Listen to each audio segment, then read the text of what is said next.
Another movie review for you here. I'm looking at Paths of Glory. This is a 1957 World War One film directed by the legendary Stanley Kubrick. Now I'm selecting war films here that I believe are perhaps not as well known to many as your more standard fare, the stuff that I'm seeing in the comments. It's references to things like Saving Private Ryan, etc.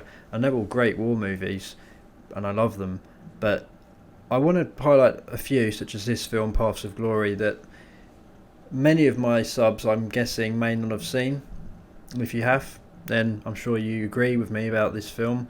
This is a sensationally good war film, and don't let its age put you off. This is a 1957 film, and it is black and white, but Kubrick was a genius filmmaker, and it seems modern in a very strange way. The way it's shot, the way it's edited, it all seems very modern, and really the only thing that reminds you of its age is the fact it's black and white, and sometimes it just seems like that's a style.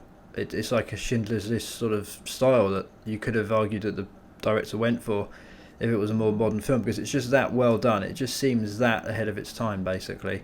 So it's starring Kirk Douglas, and he plays Colonel Dax in the French army during World War One, and he's instructed, or at least his commanding officer is instructed, and he's kind of being told what to do by a higher general who's just kind of a bit of a crazy general who's got no tactical awareness, tactical sense whatsoever, and they're ordered to capture a position called the Anthill, which is a very heavily defended German position, and without obviously giving anything away, they attempt to take this position, and it's an utter catastrophe and an utter failure of an attack, a botched assault.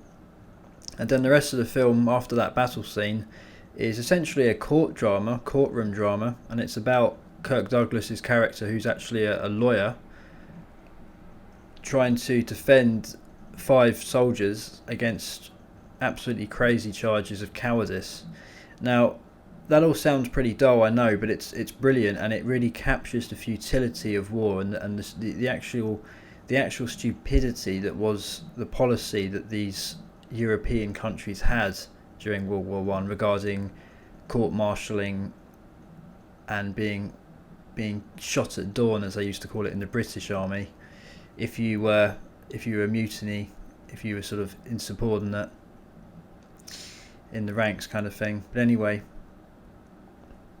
so the battle scene in this film, and there's one main battle scene, I guess, it's World War One trench warfare, and you get these sensationally good panning shots of the trenches, all these artillery rounds going off, really loud, huge explosions, very claustrophobic with terrifying sense of trench warfare in this. And then you get this handheld Steadicam style shot of them going over the line and attacking the German position.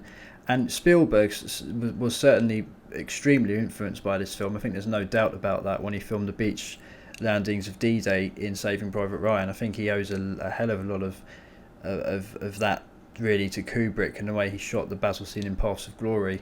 And it's a very powerful battle scene, and it's very well filmed. It's sensationally good sound, and I know I've used that word 3 times now. I'm aware of that, sensational, but that's what it is.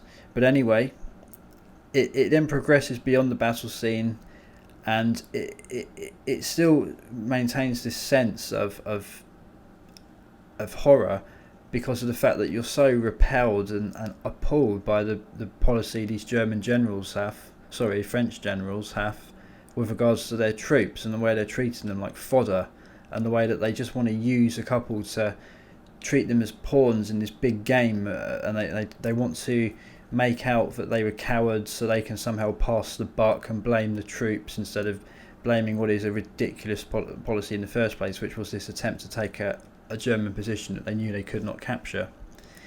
So this is a great film, and the ending of this film is one of the most powerful ending scenes in the history of cinema, in my opinion. And again, I think that's something that Spielberg has said in interviews. He thinks it's a particularly powerful ending, and without giving much away, it just captures the futility of war and the fact that we are all one at the end of the day. There shouldn't be any sides, and it just brings home the real sense of really all people want to do in war is go home and see their loved ones.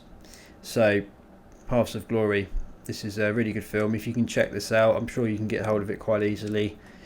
I'm not sure if it's available to stream on Netflix. I think it was at one point, but I don't think it is at the moment. I think it may have expired, but you can get hold of it, and it's really worth seeing. It's one of the best war films ever, in my opinion. Still holds strong to this day, and many more modern war films are just very, very influenced by this film, and it's one of those things that when you watch it, you spot where more modern war films have basically taken ideas, shall we say, from this.